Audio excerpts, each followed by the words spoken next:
Sarasota, Florida.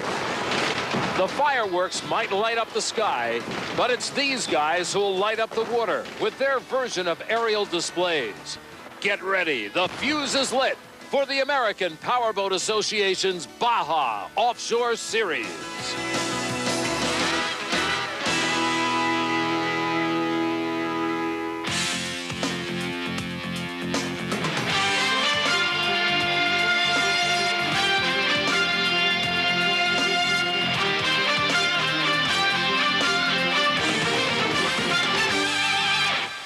It's race number 3 for the American Powerboat Association's Baja Offshore Series, the Suncoast Offshore Grand Prix.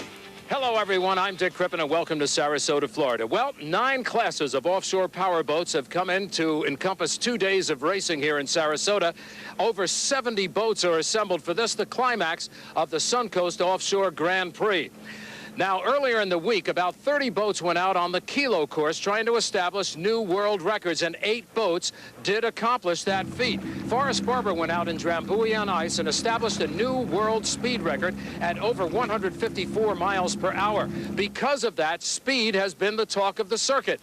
Rich Lures is down in the pit area where, along with the talk of speed, the talk has been heat and humidity. Rich?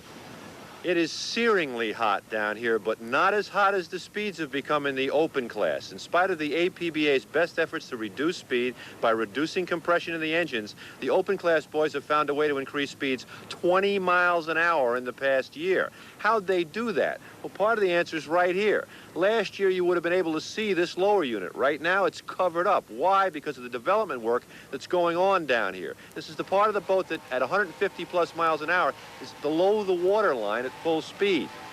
With these increased speeds come handling problems. The Alcone team in particular seems to have solved most of them at even the highest speeds. And as we've seen this weekend, Drambuie's 155 mile per hour record indicates the others are catching up. The question is, how fast are they willing to go?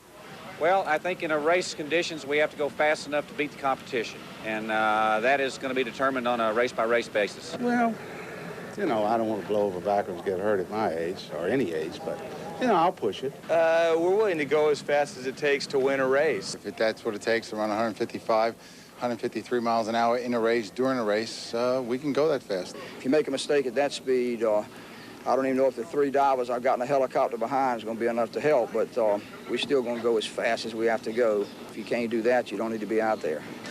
Well, Reggie might well say, if you can't stand the heat, you ought to stay out of the kitchen, and heat is what it's about today. The temperature in Sarasota to reach 97 degrees. There's only about a 2-foot chop on the water, winds westerly at 10 knots, about a 50% chance of rain. It probably will be overcast a good part of the day. Now, if you look at the north end of the course, you'll see at Lido Beach, the finish line. The start is actually in the Gulf of Mexico.